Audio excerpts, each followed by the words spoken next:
Thank you, Mr. Chairman. I thank the witnesses for being here today.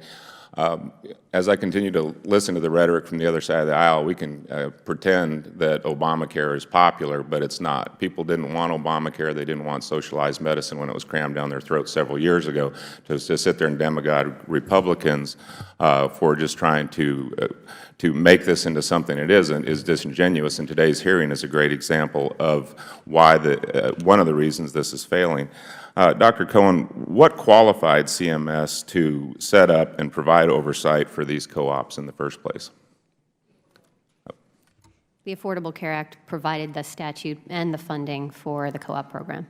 Okay. Did CMS have any qualifications or experience in setting up these type of programs and overseeing them? Well, we do. CMS also obviously runs Medicare, the largest insurer in the country. But in terms of how we decided on the co-op programs themselves, obviously they are private businesses. We had a panel of experts, both externally and internally, whether it's insurance experts and actuaries and others, who reviewed co-op business plans before making decisions about who would be awarded the loans.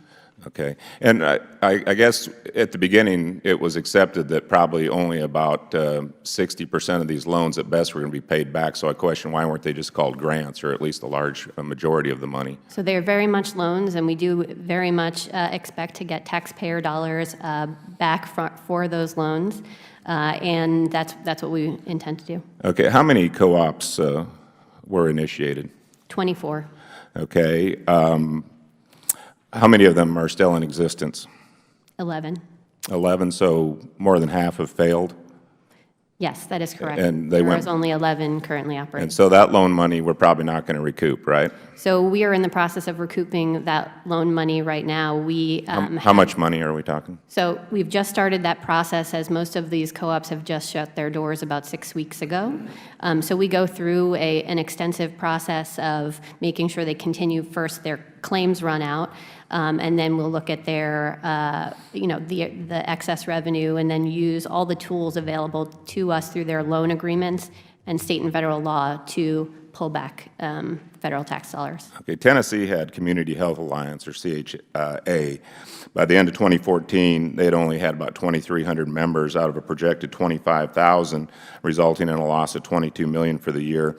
In 2015, they actually lowered the premiums to try to entice membership, and boy, did it work. It jumped up to 35,000 by May of 2015, but it grew so fast during the open enrollment period that CHA had to suspend enrollment plans. They proposed an increase in premiums because obviously it was too affordable, kind of a bait and switch, if you will, of 32%, but the regulators asked to increase it to 44%. So for these poor people that decided to take a chance on this co-op, they came in at a certain rate, had their rates almost double, and then it was determined by the end of the year that it was no longer sustainable, and they shut down.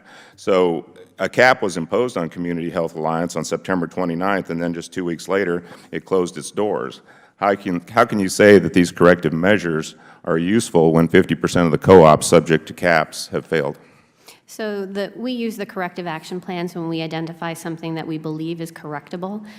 In the case of Tennessee, obviously we were identifying problems, and then we saw additional new information that came to light about their finances, about what happened in Q2 of their claims experience. As you're mentioning, they were highly enrolled, so they had a lot more. Their consumer base was extremely high to their premium that were coming in. And so we, along with the Departments of Insurance, need to make some tough decisions about wanting to make sure that consumers had continuous coverage, and didn't want them to enter the next open enrollment period if they couldn't make it through the whole next year. And so we, along with the Department of Insurance, said that they were no longer going to be operating.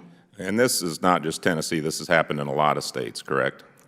We have shut down 11 co-ops, that's right. 11 co-ops. So what do you tell a person that's going to look for insurance? Why would you recommend anyone looking for insurance or their family to go to a co-op? Well, that's why we did the tough work at the end of last year before the open enrollment period started.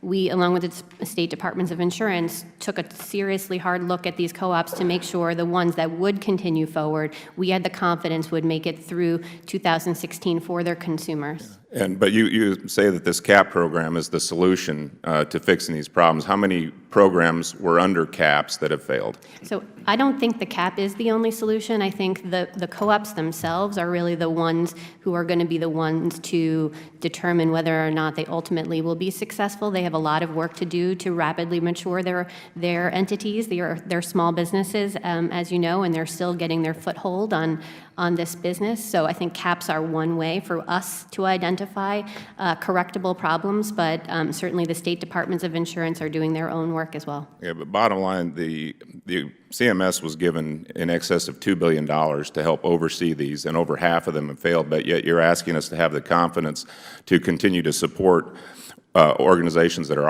obviously failing, and it's awful difficult, I would think, to attract people. It's a big inconvenience for these people to go sign up for insurance, have their rates jacked, and then told that they're canceled. So, I mean, I think we've got a lot bigger problems here. I see my time has expired, but maybe we'll get to a second round of questioning.